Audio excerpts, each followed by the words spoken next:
How do?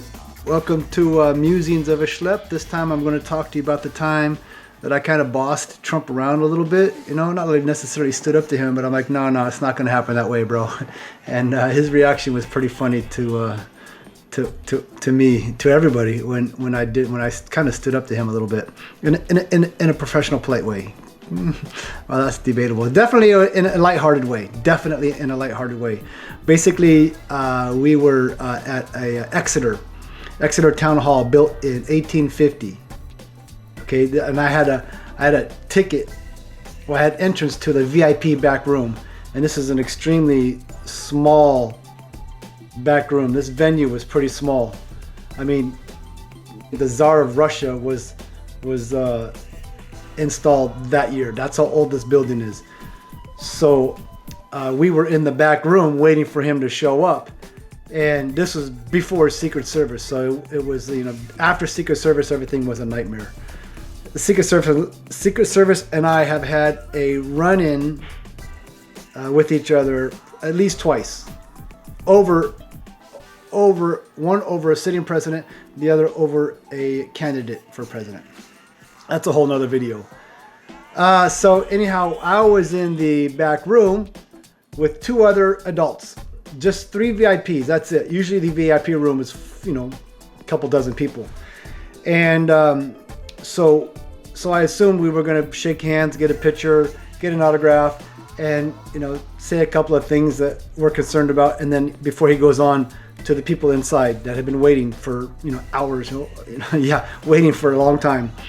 So finally he shows up, and he comes into the back room, and he's being whisked right past us, and we're like, what's going on? And he goes, oh, Trump's got to do an interview in the back room, the VIP room. We weren't even in the VIP room. We were just in the back hallway. The VIP room is all decked out with American flags. It looks professional. So that's where we were supposed to do our pictures. And so I'm like, man, so we're waiting around. VIP, yeah, VIP. Looks like the reporters were the VIP. And so one of his staffers that I knew came back to me in a frantic, and I'm wearing my suit because I'm going to get a picture with, the future president of the United States. And he starts to, without even asking, he starts taking the American flag lapel off my, the pin off my lapel of my suit. So what are you doing? He goes, I need this for my picture with Trump. He goes, oh, Mr. Trump needs it. I said, oh, help yourself. So now actually, every time we see President Trump on TV wearing the American flag, we always joke that that's mine, that he got that for me. So I'm going to tell you about this. I'm going to tell you about what happened when he came back out. And then I'm going to tell you how one of his advisors for his second term had a very similar experience to what I just said. But we do need to roll the intro before we get going. So having said that, let's cue the intro and then we'll get right into it. All right? Booyah!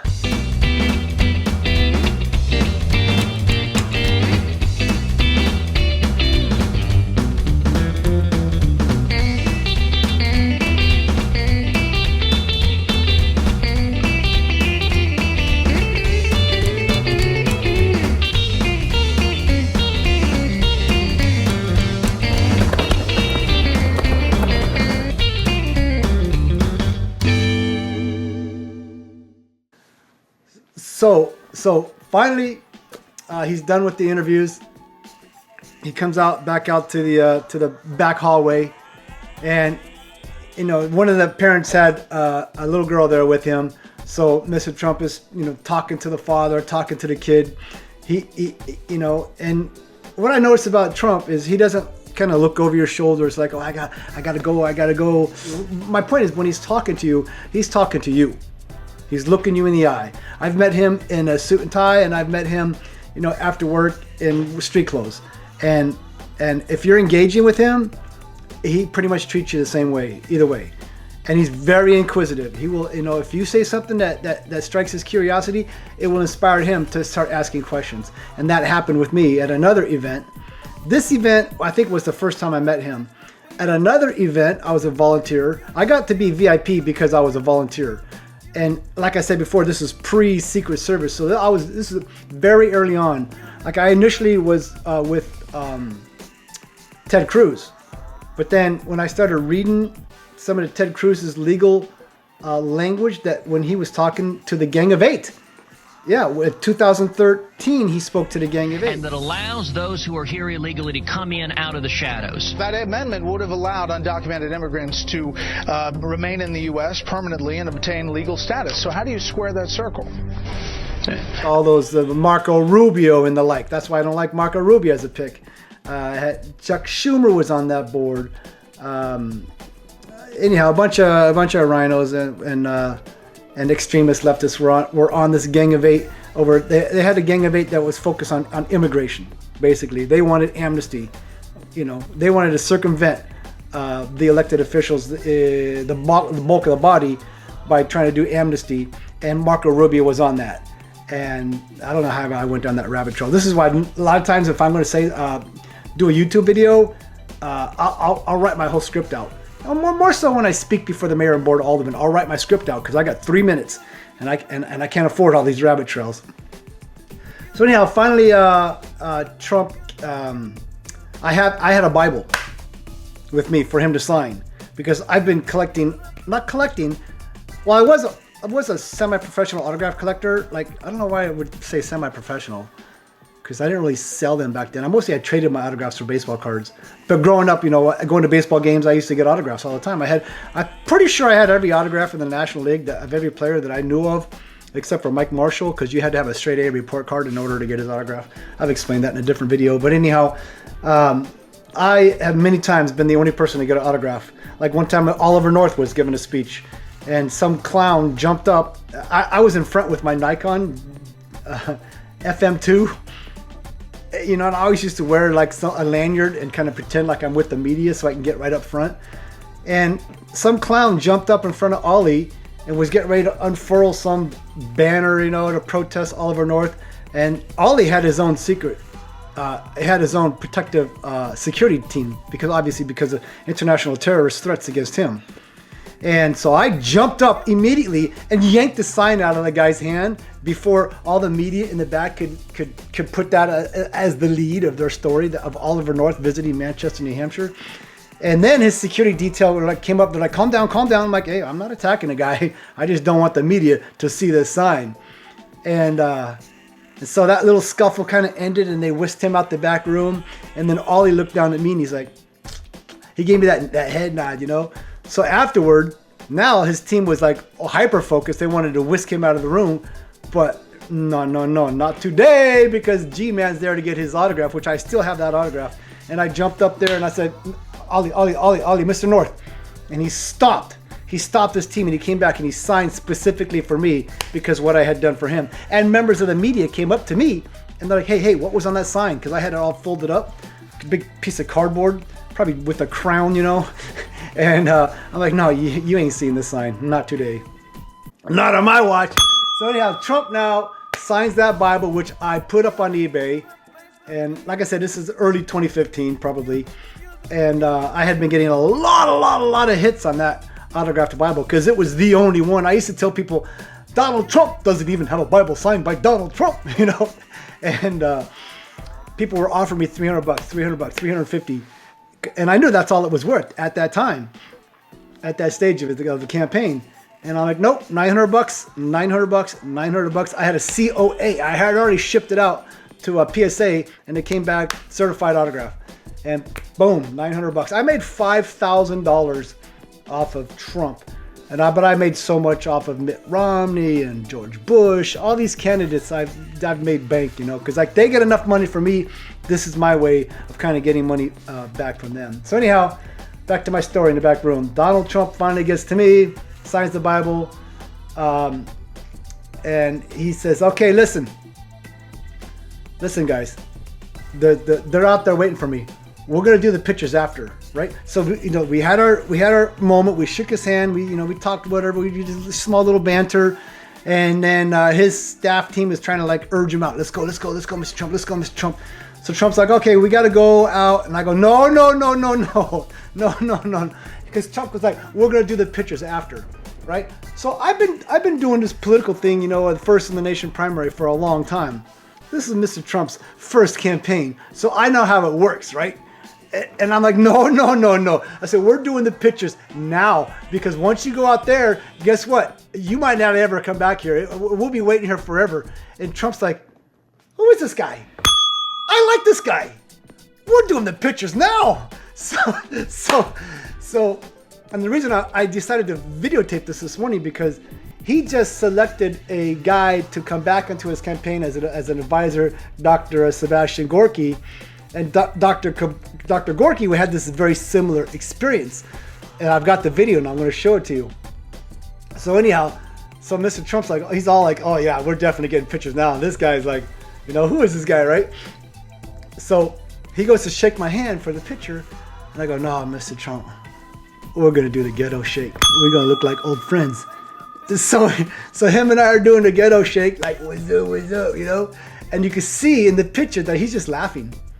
And I think I have a couple of pictures where, like, during this whole moment, I didn't know, but the guy who had my camera was just snapping away. And so that was pretty fun. That was really cool. And to see him, after that, we went into the main auditorium and we got to watch the speech, and to see him up on stage with my American flag lapel made me pretty proud. So fast forward now to, November 2024, and he's picking his cabinet. Sebastian Gorky was on a radio program, a podcast, Alex Marlowe of Breitbart, and he was interviewing Gorka, and Dr. Gorka was talking about this experience where he has like counterterrorism expertise. He's a Hungarian. He speaks like 4 or 5 languages, and the U.S. government hired him to maybe be their liaison in Hungary for some kind of counterterrorism, intelligence gathering type stuff. And then afterwards, he came to America. He got hired, forget, like a professor to teach or something. This type of counterterrorism information. I think even with the military, he may have worked in not the Pentagon. Anyhow, he worked, I think, for the military. So he's way, way high up there. The U.S. government trusted this guy, 100%. And so at some time, at one point, he got a phone call from Corey Lewandowski. And I met Corey a few times because Corey was the campaign advisor for Donald DJT in 2016. And he went on to form his own lobbyist group, And so, matter of fact, I think I have Corey's phone number. Hold on. I'm going to die if this is still in here. Oh, gosh.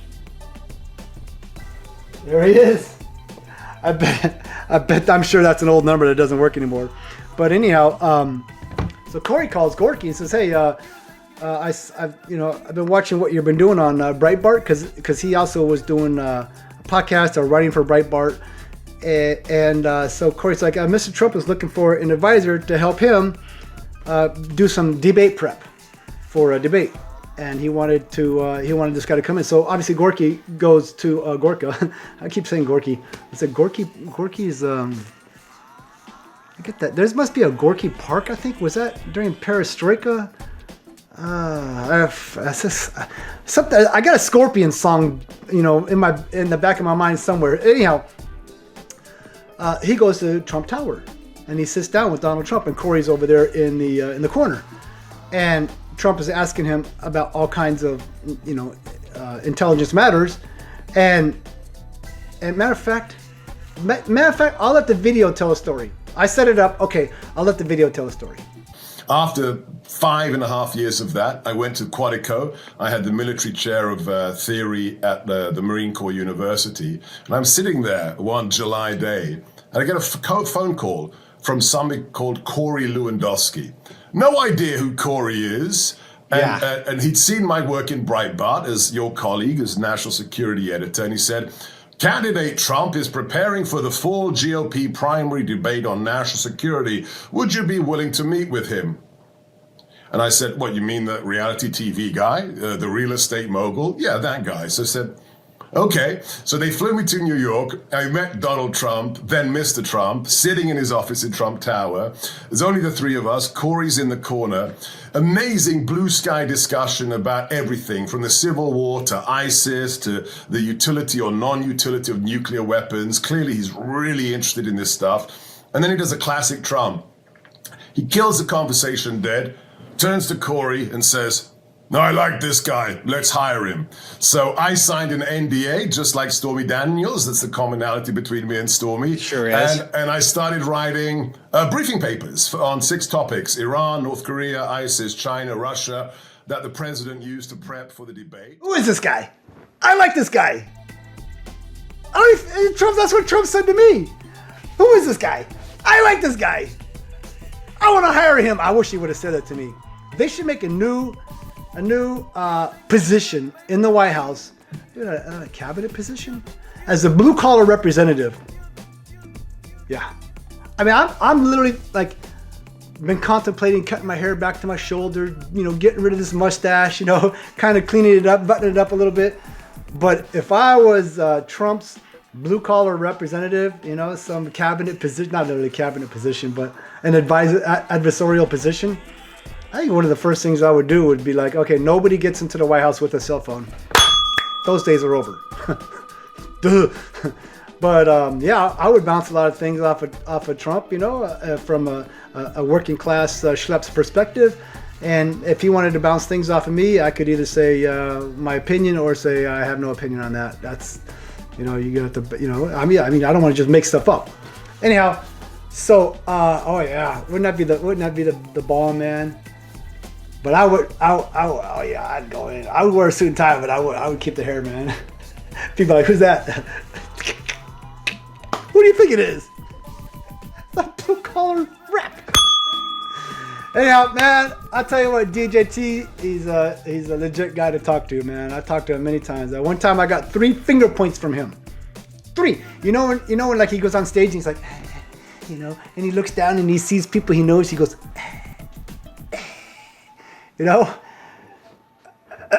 and I've been in the audience before and I'm like, oh, if he sees me, he's definitely pointing, but I missed out. But on the rope, once people, once he's done with the stump, you go up to the rope line and you get autographs, you shake his hand or whatever, and he's like, and he sees me, and he's signing something for me. I forget what it was, and probably a uncirculated mid-condition dollar bill. I had a few of those signed, and he's like, "How's it going out there?" So I'll tell you how it's going, Mr. Trump. I'm a blue collar guy. I work. I make deliveries. I go to convenience stores. I bump into people all the time who've never even voted in their life. And they have told me that they are going to vote for the first time in their life just because it's you.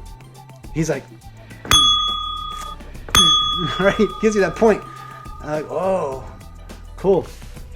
And then he looks back at me and he's like, oh, I got more. He goes, okay, what else? I go, I'll tell you what, Mr. President. And you know why I'm calling you Mr. President? Because nobody in the history of the Republican Party that has won New Hampshire and then turn around and won, South Carolina, has ever failed to go on to become the nominee for the Republican, as a Republican candidate. And if you're the Republican candidate, you're going to smoke Hillary Clinton like a bag of dope. Well, I probably didn't say that last part. But he's like,